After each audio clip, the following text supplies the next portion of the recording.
दोस्तों एक दिन एक रूम मालिक ने अचानक अपने नज़दीकी थाना क्षेत्र को जो थाना क्षेत्र के जो पुलिस हैं उनको सूचना देता है कि उसके जो रूम जो कि वह रेंट पे दे रखा था उस रूम में एक नग्न अवस्था में लड़का जो है पड़ा हुआ है और वह मृतक लड़का पड़ा हुआ है।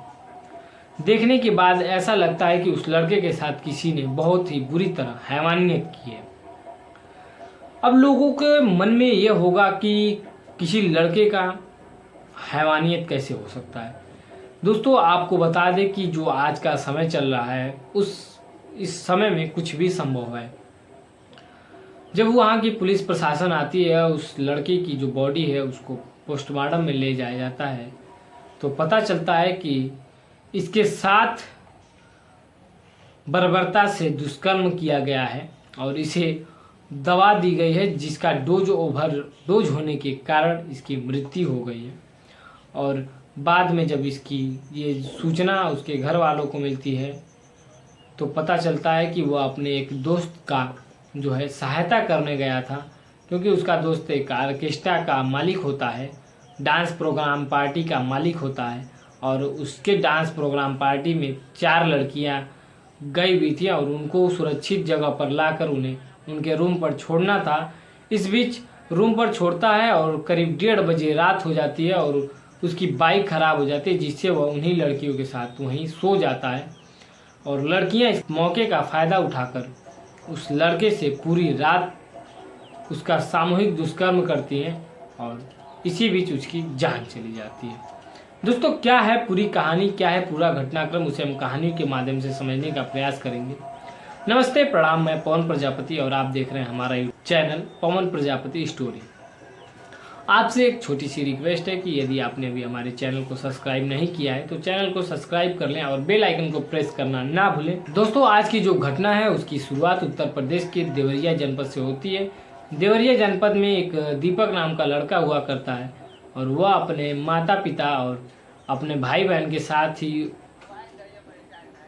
अपने घर रहता है और घर की स्थिति थोड़ी सी खराब होती है जिससे दीपक कहीं ना कहीं किसी न किसी काम को करता रहता है ताकि उसे जो पैसा मिलता है उससे वो अपनी परिवार की जो जीविका चला सके। दीपक के माता पिता काफ़ी बीमार रहा करते हैं, इसके वजह से वो कहीं बाहर नहीं जा पाता। भाई छोटा होता है, बहन भी छोटी होती है, सारी जिम्मेदारी दीपक के ऊपर ही होती है। दीपक डांस में थोड़ा बहुत रुचि रखता है और वह डांस की लगातार प्रैक्टिस करता है जिसके वजह से उसे पार्टी में, फंक्शन में, बर्थडे में, तिलक या ऐसे सभी कोई भी जो खुशियों का जो कार्यक्रम होता है उसमें दीपक को बुलाया जाता है और वह दीपक डांस कर कर जो पैसा मिलता है उससे अपनी जीविका चलाता है और उसके साथ साथ कुछ काम भी करता है। दीपक धीरे धीरे इस प्रोग्राम में जाते जाते अब धीरे धीरे उसका क्रेज जो है लोगों में बढ़ने लगा और दीपक ये बहुत ही अच्छा स्वभाव का लड़का होता है, बहुत ही व्यवहारिक स्वभाव का, जिसकी वजह से लोग उसे पसंद करते हैं। एक दिन वह एक कार्यक्रम में गया हुआ था जहां पर उसकी मुलाकात एक मध्य प्रदेश की महिला से होता है। मध्य प्रदेश की जो महिला होती है वह लेडीज़ डांसरों को प्रोवाइड कराती है और उसके बदले वो कमीशन लेती है और लेडीज़ का जो है वह रेट फिक्स होता है कि वह आपके यहाँ किसी भी प्रोग्राम में उनका कितना पैसा होगा और उस पैसे के हिसाब से उस महिला का कितना कमीशन बनेगा, ये सब उचित जो है वो फिक्स होता है। और दीपक से जब उसकी मुलाकात हो जाती है तो वह कहती है दीपक से कि दीपक तुम एक जो डांस ग्रुप का जो एक पार्टी है उस वो पार्टी बनाओ और बड़े बड़े जो है कॉन्ट्रैक्ट लो डांस प्रोग्राम करने का, शादी विवाह में या किसी भी शुभ अवसर के पार्टी में तुम शादी विवाह का जो है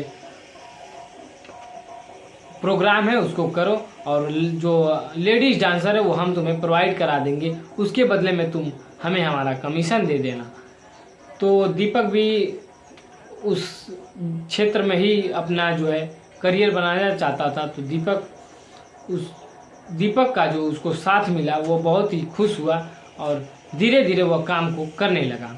वह धीरे धीरे जो शादी ब्याह की पार्टियां हैं उसे अटेंड करने लगा, उसमें डांस प्रोग्राम में अपना जो परफॉर्मेंस है अपने जो पार्टी के जो सभी साथी हैं उनके साथ परफॉर्मेंस देने लगा और काफ़ी चर्चा का विषय बन गया था।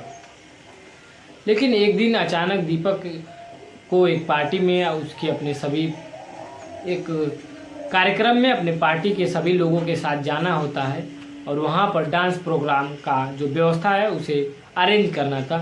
दीपक जैसे ही उस जगह पे पहुँचता है और डांस जो है वह रात में शुरू होती है।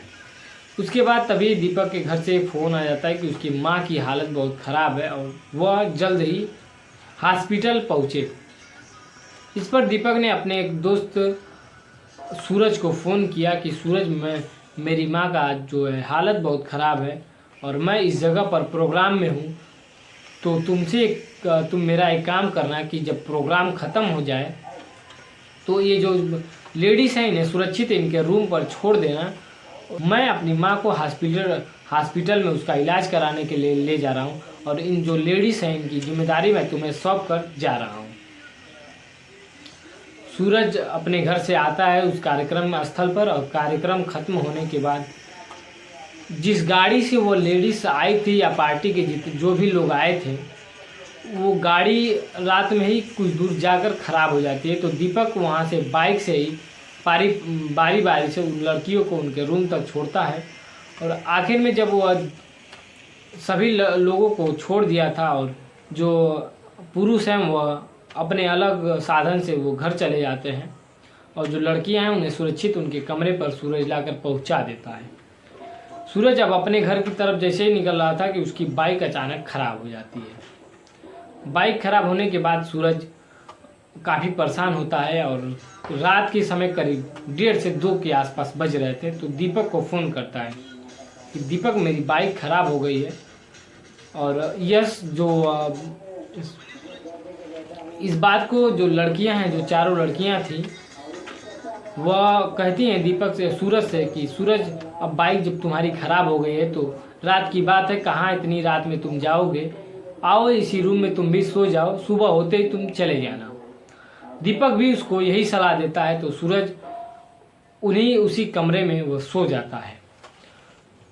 बेड उस कमरे में, चूँकि रेंट का रूम था तो बेड एक ही था और कंबल 2 थे और थोड़ा सा सर्द का महीना था जिसमें 3 लड़कियां एक कंबल में सो जाती हैं और दीपक और सूरज और एक और लड़की जो है वह एक कंबल में सो जाती है। लड़कियां जो हैं वह भी युवा अवस्था की होती हैं और सूरज भी काफ़ी अच्छा लड़का और बढ़िया लड़का होता है, वह भी युवा लड़का होता है। जो लड़की सूरज के साथ उसके कंबल में सोई हुई थी वह अपने आप को रोक नहीं पाती है और सूरज के जो बॉडी पर धीरे धीरे हाथ फेरने लगती है। सूरज काफ़ी देर तक उसको मना करता है, लेकिन अब युवा लड़का है, कब तक कंट्रोल कर सकता। उसके बाद दोनों उठते हैं और दोनों संबंध बनाने लगते हैं। इसी बीच शोरगुल सुनकर जो दूसरी लड़की होती है वह भी उठ जाती है और बारी बारी से चारों लड़कियां जो है जग जाती हैं। चारों लड़कियां उसके साथ संबंध बनाने को उतावला हो जाती हैं, लेकिन सूरज कहता है कि हमारे पास इतनी शक्ति नहीं है कि मैं चारों को संतुष्ट कर पाऊँ।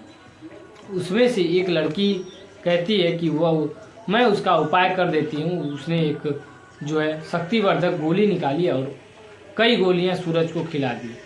उसके बाद बारी बारी से सूरज के साथ वो दुष्कर्म करती हैं, शारीरिक संबंध बनाती हैं और किसी भी सूरज बेहोश टाइप के हालत में हो जाता है। लड़कियां डर जाती हैं। तो उसमें से कुछ लड़की बोलती है कि अरे ये तो बेहोश हुआ है, लेकिन जो लड़की है, दूसरी लड़की उसे देखती है तो पता चलता है कि सूरज की मौत हो गई है।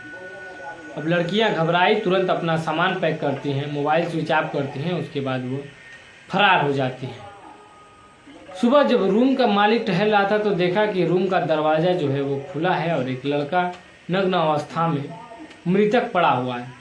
तब इसकी सूचना वो पुलिस को देता है और पुलिस कब्जे में लेकर पोस्टमार्टम के लिए भेजा जाता है। तो जो पोस्टमार्टम रिपोर्ट आती है तो उसमें से ये पता चलता है कि नहीं, सेक्स के दौरान उसमें पता चलता है कि इसे शक्तिवर्धक की गोलियां जो है ओवरडोज दे दी गई थी, जिसकी वजह से इसकी मृत्यु हो गई। अब इसकी सूचना दीपक को मिलती है और दीपक को थाना बुलाया जाता है। दीपक जाता है, उसके बाद उस जो मध्य प्रदेश की जो महिला होती है जिनके माध्यम से ये चारों लड़कियां आई थी, क्योंकि इनका फ़ोन स्विच ऑफ हो जाता है और ये लड़कियां आई थी तो इनसे कोई संपर्क नहीं हो पा रहा था, तो वो मध्य प्रदेश की जो महिला है उसे संपर्क करता है, उसे पूरी घटनाक्रम की सूचना देता है।